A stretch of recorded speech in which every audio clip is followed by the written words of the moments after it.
Colonel Kayani کو خود یقین نہیں آ رہا تھا کہ اس سے کیا کارنامہ سرزد ہو گیا۔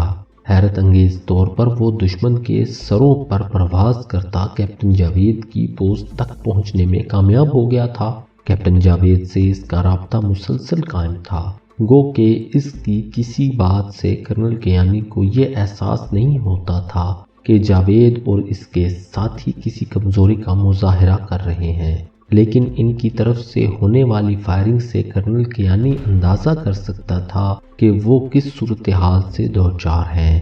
وہ اپنا پوما ہیلی کاپٹر یوں اڑا رہے تھے جیسے سرکس میں لگے موت کے کنویں میں کوئی ماہر موٹر سائیکل چلاتا ہے۔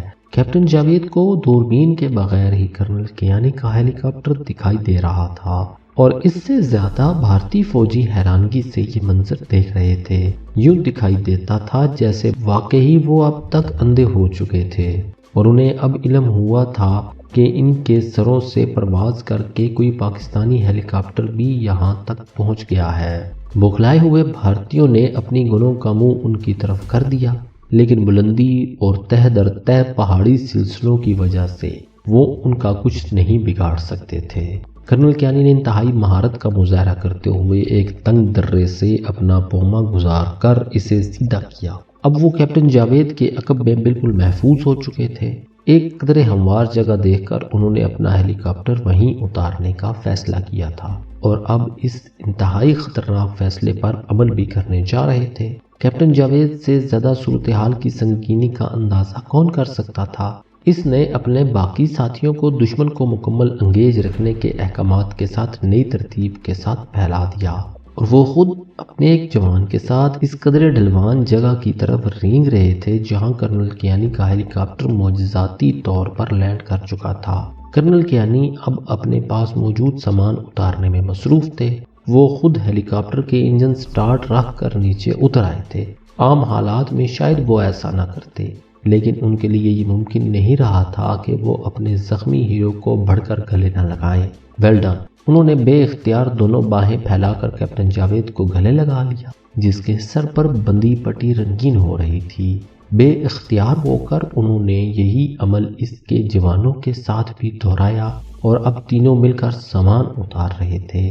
کرنل کیانی کے لیے یہاں زیادہ دیر تک قیام کرنا ممکن نہیں تھا۔ قریباً 10-15 منٹ کے درمیان انہوں نے اپنا پوما خالی کر دیا۔ کیپٹن جاوید کی خواہش تھی کہ اس کے ساتھ موجود 2 شدید زخمی کرنل صاحب کے ساتھ واپس چلے جائیں، لیکن انہوں نے واپس جانے سے انکار کر دیا تھا، اور اب 16,000 فٹ کی اس بلندی پر اپنے 2 شدید زخمی اور 4 تھکے ہوئے کمانڈوز کے ساتھ زخمی کیپٹن جاوید پھر بھارتیوں کے سامنے سیسا پلائی ہوئی دیوار بن چکا تھا۔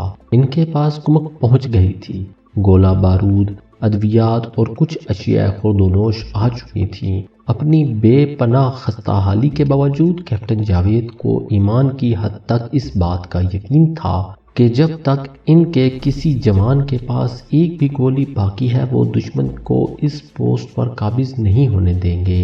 ایک مرتبہ پھر وہ نئے عزم اور تازہ بلبلوں کے ساتھ دشمن کو لوہے کے چنے چبانے پر مجبور کر چکے تھے۔ اگلے 1.5 گھنٹے تک انہوں نے دشمنوں کی یلغار روکے رکھی، اور عین ان لمحات میں جب ان کے بازو شل ہو چکے تھے، خون ان کی رگوں میں شدید سردی سے منجمد ہو رہا تھا، عین انہی لمحات میں ان کے عقب سے نعرہ تکبیر بلند ہوئے اور اللہ کی بزرگی و برتری کا اعلان کرتے ناردرن لائٹ انفینٹری کے جوانوں کا پہلا دستہ کیپٹن شیر دل کی کمان میں ان کی مدد کو پہنچ گیا تھا۔ اپنے جسموں سے لپٹے رسوں کی مدد سے NLI کے جوان عمودی پہاڑی چوٹیوں پر چڑھتے دیوانہ وار اپنے ساتھیوں کی مدد کو آ رہے تھے۔ انہوں نے جلد ہی پوزیشن سنبھال لی تھی۔